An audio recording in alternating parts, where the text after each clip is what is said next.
आज मु आपण सहित गोटे पिठार रेसिपी शेयर करी जो पिठा को आम केवल गोटे कप सुजी रे ही बनैया। यही पिठा बनवाई आपण मैंने इनो सोडा किसी भी व्यवहार करार आवश्यकता नहीं, सेमिति ही पिठा बनिबो सुपर सॉफ्ट। पिठा को देखिकी आपण मैंने जानीपे पिठा केते सुंदर बनी। एमती सुंदर पिठार रेसिपी जानापी वीडियो को शेष पर्यंत देखंतु। नमस्कार, मु रश्मि यूट्यूब रे आपण समस्त को स्वागत। आशा करुच्ची आपण मानकु आजिर ई पिठा रेसिपी निश्चय पसंद आसिबो। एबे चलंतु स्टार्ट करिबा आजिर रेसिपी। सुपर टेस्टी पिठा बनवाई मुझे नहीं जाइए गोटे कप सुजी। आपण मैंने क्वांटिटी देखी सुजी को कम अधिक नहीं पारे। आपण मैंने मोटा दाना वाला हो कि पतला दाना जहाँ भी सुजी आपण मन पाखे थी से सुजीर व्यवहार करेंगे। एबे सुजी को रखा आम साइड रे। एटी गोटे बड़ जगार आम गोटे ग्लास परिका गरम पानी नहीं जावा। गरम पानी रे आम एबे दबा हाफ कप भलिया क्षीर पाउडर बा अमूल गुंड। आम ये क्षीर यूज करने केवल अमूल पाउडर रे ए पिठा को आज आम बनैबा।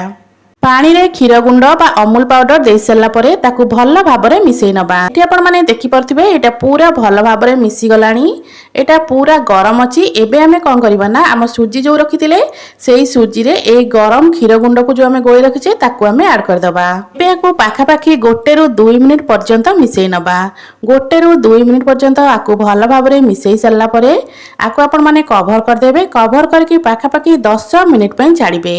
10 मिनिट रे सुजीटा बहुत बढ़िया भाव में फुली जीवो।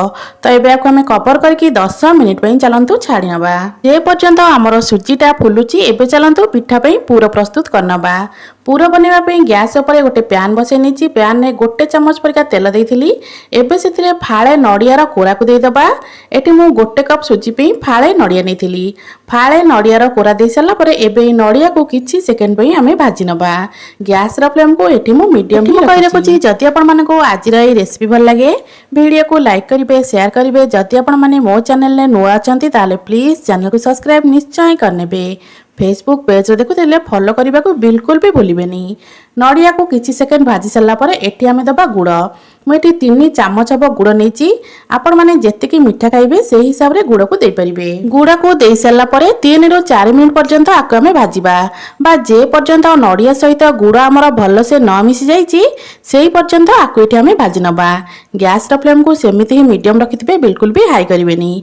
मीडियम फ्लेम रे 3 ରୁ 4 मिनिट भाजी सारा परे एठी देखिबे नड़िया गुड़ भल भाव में मिसी गलानी। एबे चलंतु अल्प गुजराती गुंड ता सहित अल्प गोलमरिचर गुंड दे दबा।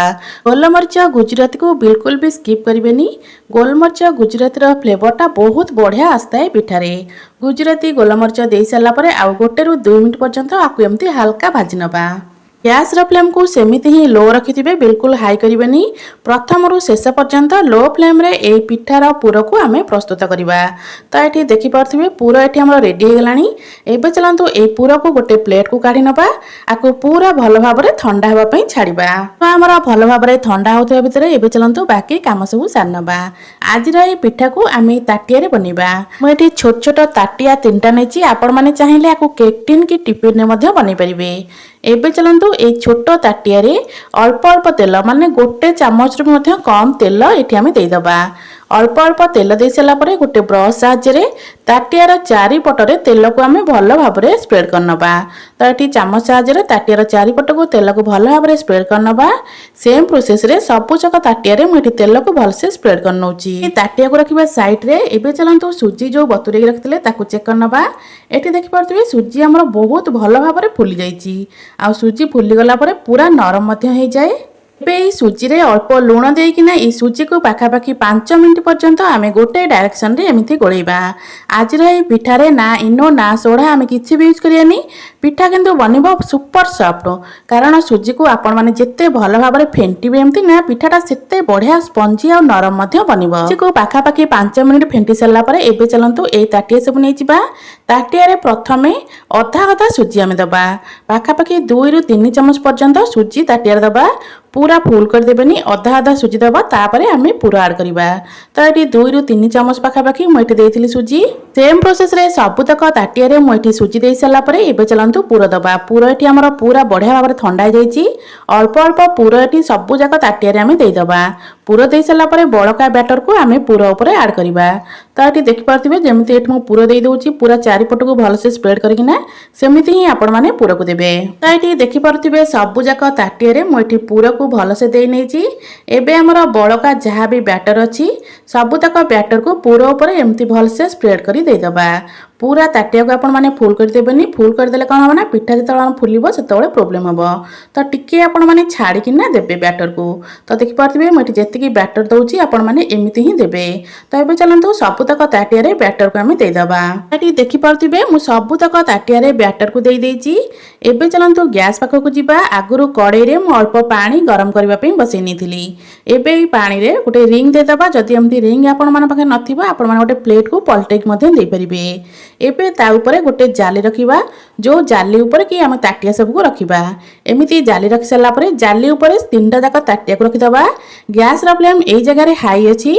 ताटिया को रखि सारा पर 1 ରୁ 2 मिनिट पर्यंत गैस रा फ्लेम को सेमिति हाई रखिथिबे। तापर गैस रा फ्लेम को बिल्कुल लो कर देबे। लो फ्लेम रे 5 ରୁ 7 मिनिट पई याको आमे सिजिबा पई छाड़िबा। 5 ରୁ 7 मिनिट हो गला तापर आमे कवर काढ़िबा। ये सिझिबार पाखापाखि 5 ରୁ 7 मिनिट हो गलानी। तो ये देखिपे पिठा आमर केते बढ़िया भाव में फुली जाइए। देखिकी तो लगुच पिठा पूरा भल भाव में सिझिला परिका। एबे चलते गोटे टूथपिक साहाय्य चेक कर नवा। ये देखिपे बैटर बिल्कुल भी लगुनी। तो पिठा ये आमर बढ़िया भाव में सिझीगला। एबे चलते ये पिठा को 5-10 मिनिट छाड़दबा ठंडा होगापी। ठंडा है पिठा पूरा बढ़िया से आपे आपे बाहरी आसब। ये गोटे प्लेट नहीं जाऊँगी। प्लेट उपर ताटिया को एमती पलटई दूसरी आस्ते किना टिके टैप करने देखो केते बढ़िया भाव में पिठा आमर ये बाहरी आसुची। बिना सोडा बिना इनोरे केते बढ़िया भाव में पिठा ये आमर फुली आपण मैंने देखिकिना अनुमान करिपरुथिबे। पिठाटी देखापी जी सुंदर लगुच ना खावाई तो बहुत ही बढ़िया लगे। पूरा तुला परिका नरम बनब ये पिठा। तो ये चलतु प्लेट रू सबुजाक पिठा को आम काढ़ी नवा।